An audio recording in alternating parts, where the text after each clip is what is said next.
Hello बच्चों, तो इस वीडियो में हम जनसंख्या संगठन के बारे में जानेंगे। तो चलिए देखें कि इस वीडियो में हम किन किन चीज़ों पर चर्चा करेंगे। सबसे पहला है लिंग संगठन और दूसरा है ग्रामीण नगरीय संगठन। सबसे पहले हम लिंग संगठन के बारे में जानेंगे। इसमें हम लिंग अनुपात के बारे में जानेंगे।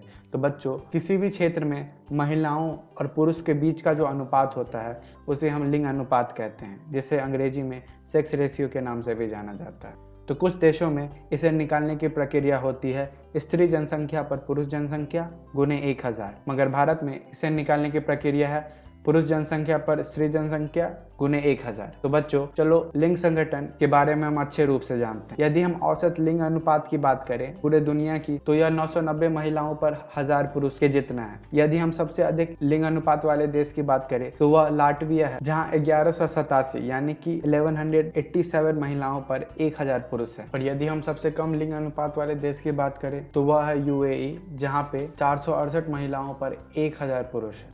संयुक्त राष्ट्र यानी कि यूनाइटेड नेशंस के द्वारा कुल 139 देशों में महिलाओं के पक्ष में लिंग अनुपात दिखाया गया है, मगर संयुक्त राष्ट्र की रिपोर्ट यह भी दिखाती है कि कुल 72 देशों में महिलाओं के पक्ष में लिंग अनुपात नहीं है। अगर हम यूं बात करें तो एशियाई देशों में जैसे कि China, India, Saudi Arabia, Pakistan, Afghanistan, इन सारे देशों में लिंग अनुपात जो है वह काफ़ी कम है। वहीं अगर हम यूरोपियन देशों की बात करें, जिसमें हम रशिया को भी मिला सकते हैं, यहाँ पर पुरुषों की संख्या कम है और पुरुषों की संख्या कम होने के कारण महिलाओं के हालात काफ़ी ज़्यादा बेहतर है। महिलाओं की जनसंख्या ज़्यादा होने का कारण यह भी हो सकता है कि इतिहास में पुरुष किसी भी कारण से उस जगह से दूसरे जगह चले गए हों, जिसके कारण अब के समय वहाँ पर महिलाएं ज़्यादा हो चुकी हैं। तो बच्चों, आगे बढ़ते हैं। अब हम महिलाओं के प्राकृतिक लाभ के बारे में जानेंगे।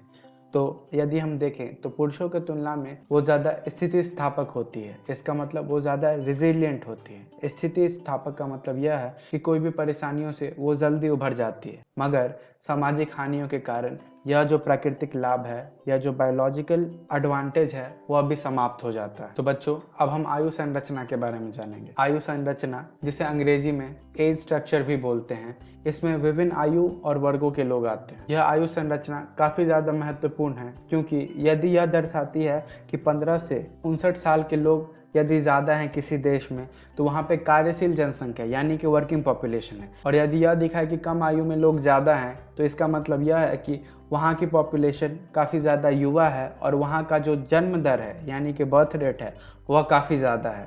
और यदि यह दिखाए कि कहीं की जनसंख्या 60 साल और उससे अधिक के लोगों से भरी है, तो इसका मतलब यह है कि वहाँ का जो जनसंख्या है वह एक वृद्ध जनसंख्या है और वहाँ पर हेल्थ केयर यानी कि स्वास्थ्य पर पैसे ज़्यादा खर्च होते हैं। तो बच्चों, अब हम आयुलिंग पिरामिड के बारे में जानेंगे।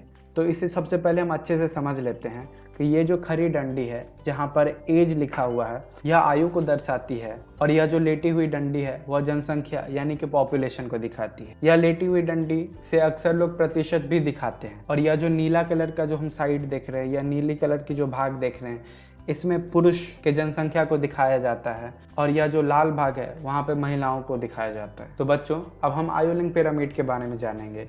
तो आयुलिंग पिरामिड के माध्यम से कहीं के भी पुरुष और महिलाओं की जनसंख्या को दिखाया जा सकता है। आयुलिंग पिरामिड की मदद से किसी भी जगह की जनसंख्या की आयु संरचना यानी कि एज स्ट्रक्चर को दिखाया जा सकता है।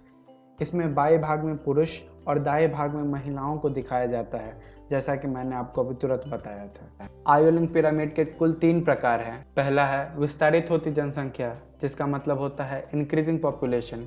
दूसरा है स्थिर जनसंख्या, मतलब जिसका होता है स्टेबल पॉपुलेशन। और तीसरी है घटती जनसंख्या, जिसका मतलब होता है डिक्लाइनिंग पॉपुलेशन।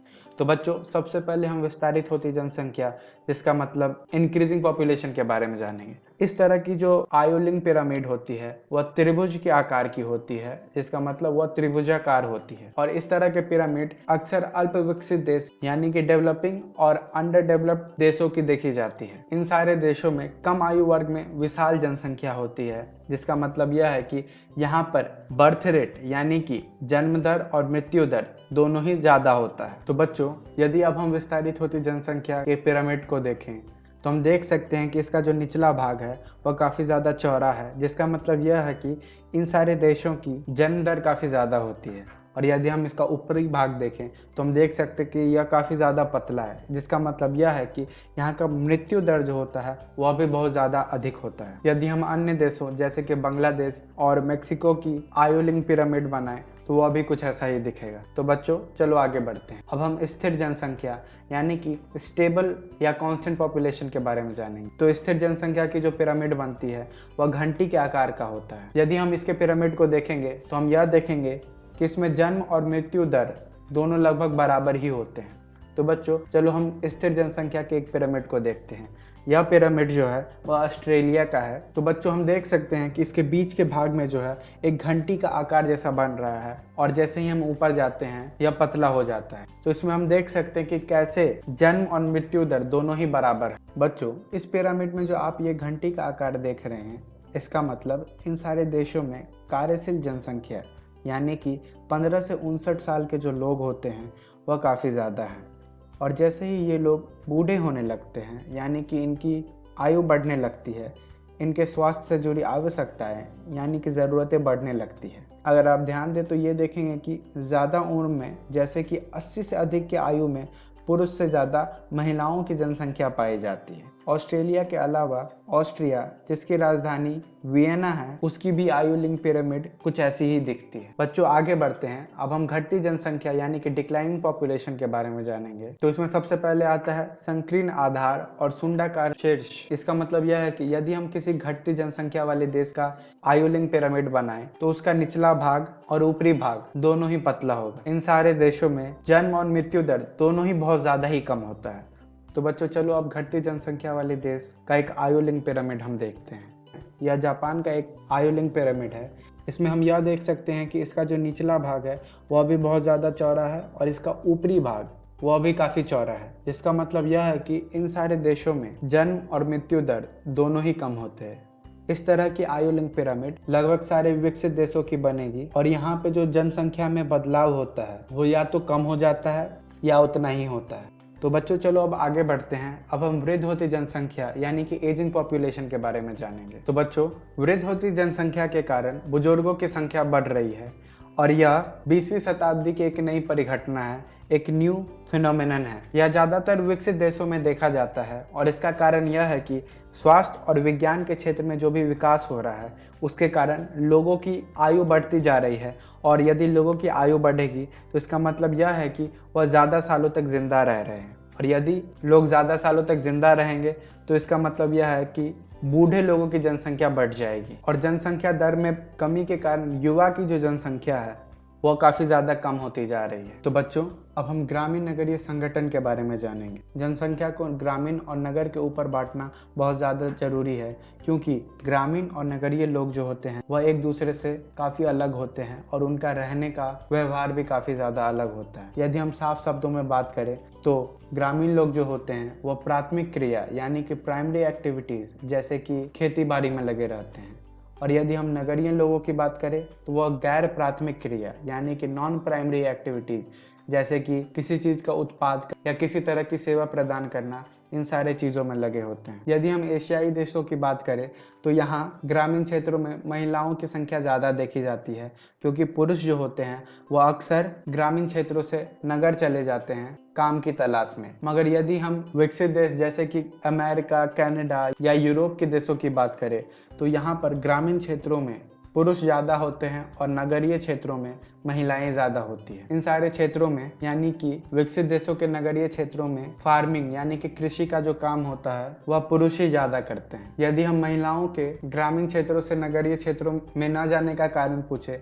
तो इसका कारण बहुत सारा है, जैसे कि नगरीय क्षेत्रों में रहने की काफ़ी ज़्यादा कमी है और यदि रहने का कोई स्थान मिलता भी है तो वह काफ़ी ज़्यादा महंगा है। इसके अलावा नगरीय क्षेत्र जो है वहाँ पर महिलाओं के लिए सुरक्षा उतनी प्रदान नहीं है जिससे यह खतरे से खाली नहीं है। तो बच्चों अब हम साक्षरता यानी कि लिटरेसी की बात करेंगे।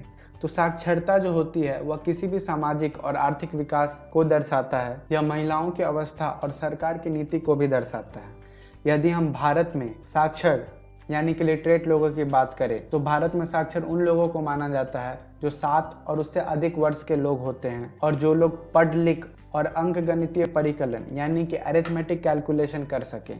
अंकगणितीय परिकलन का मतलब है जोड़ घटाव गुना भाग जैसे कैलकुलेशन, जैसे गणना। तो बच्चों अब हम व्यवसायिक संरचना यानी कि ऑक्यूपेशनल स्ट्रक्चर के बारे में जानेंगे।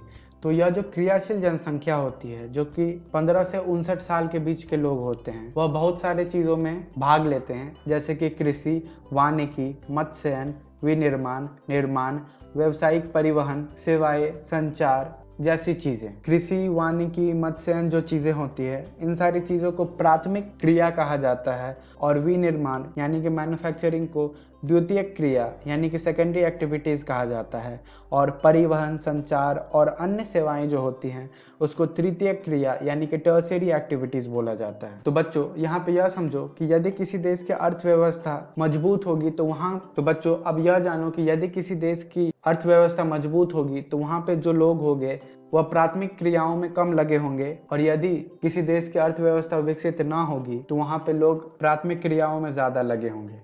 तो बच्चों इसी के साथ हमारा अध्याय खत्म होता है। तो इस वीडियो में हमने सीखा लिंग संगठन के बारे में और ग्रामीण नगरीय संगठन के बारे में।